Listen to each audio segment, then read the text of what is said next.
Hi and Assalamualaikum to Miss Amira. My name is Nurul Afiqah and today I'm going to present a report on my trading activities in Bursa Marketplace. So first of all, during the trading with the initial 1 million ringgit, I decided to invest in stocks as much as I can. The reason for this investment is to maximize the profit. Of course, there is profitable and unprofitable stock. As for me, the profitable trade is Legenda Properties Berhad, while unprofitable trade is Spritzer Berhad. At the beginning of the trading, I invested in various stocks with different industry to monitor the price movement. However, I also have to do some research based on fundamental and technical analysis of the stock. I basically rely on this technique because it can help me to decide which stock should I buy or sell at that time and for how long that I can keep that stocks. Essentially, I have traded intraday and weekly trading to know how the price movement, whether the price increase, decrease or stay the same.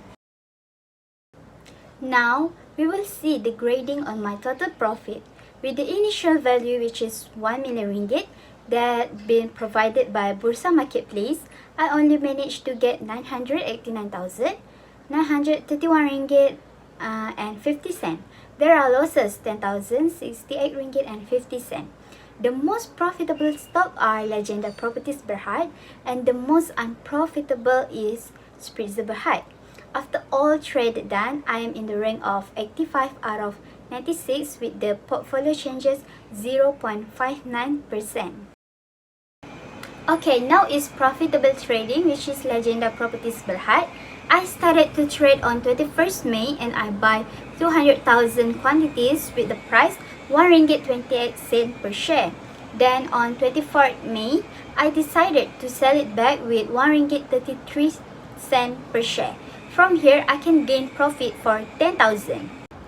In the next slide, we will discuss fundamental analysis on Legenda Properties Berhad. It started the journey in affordable housing development in early 2018 where they focused main core expertise of developing self-sustainable townships, prioritizing community-based facilities and public amenities where it meets the needs of Malaysian under B40 and M40 income groups. The company also have their own construction arms and building material supplies division, which enables them to optimize cost effectiveness and maintain price competitiveness. There is a few current news of this company that are found.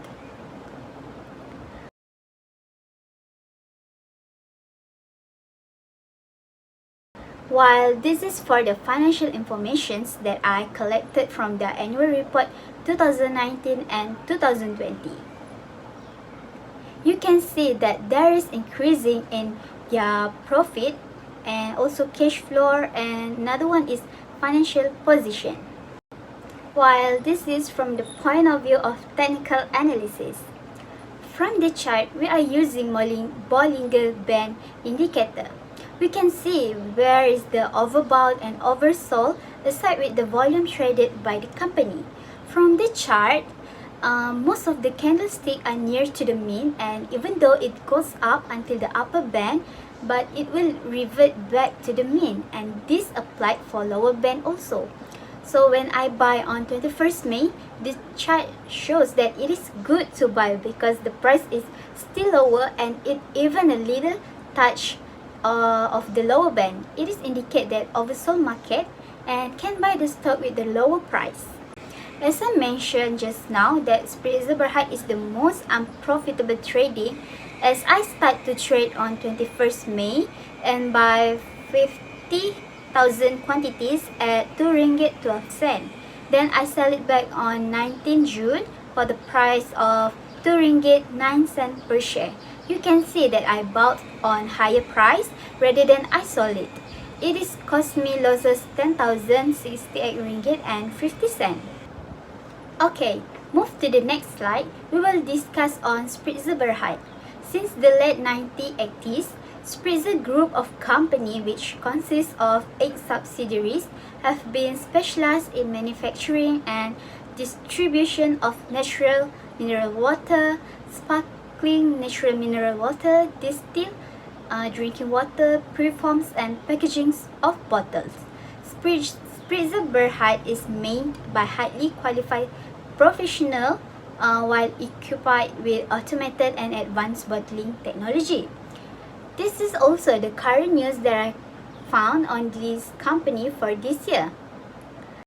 Here is the financial information based on their annual profit and annual report of 2021. In terms of technical analysis, I made a mistake because when I buy on 21st May, which is the blue circle, the chart shows that it is not a good sign to buy because the trend is at the peak and it starts to reversal back. If I want to buy, I should buy in January until February because at that time, the price is at the lower price. If I want to maximize my profit, I need to buy at low and sell at high. Hence, from this result, I lost a huge amount. Aside from trendline pattern and Bollinger Band indicator, I also use another strategy for every company, which is bid and ask, volume, EPS and PE ratio, and the last one is retained earnings. I think the workable strategy for me is Bollinger Band. This is because from the chart I can determine whether it is overbought or oversold, and also I know that if the trend is moving towards upper band, it is a good time for sell the stock because it might become reversal to the mean line.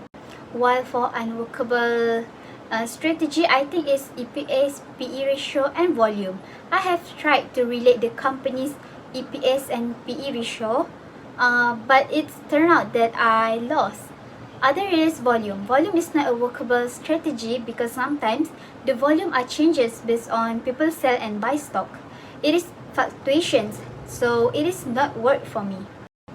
In conclusions, after all trading game, it is a good opportunity to learn because from there, the student can have an idea on what happening when they trade stock and how it looks like, especially in this pandemic where we know that sometimes most of the stock are not profitable if we invest. In that game also, student can learn that it is normal for any losses when invest in stock because sometimes we cannot predict the future. For example, despite COVID-19 lockdown, there are company cannot work as usual because of it is not an essential sector. When this happens, essentially, it will affect the price of stock in the Bursa Malaysia, and many investors who is not the risk taker will not invest in any stock to avoid any losses. My personal recommendation is all investors need to be a risk taker and do a research on sectors that are profitable to invest during this pandemic. However, investors also need to look at the technical analysis indicator rather than hear rumors, news before decided to invest in any stock because mostly of technical analysis indicator works well if the investor try to understand and expert on it. I think that's all from me. Thank you for your time.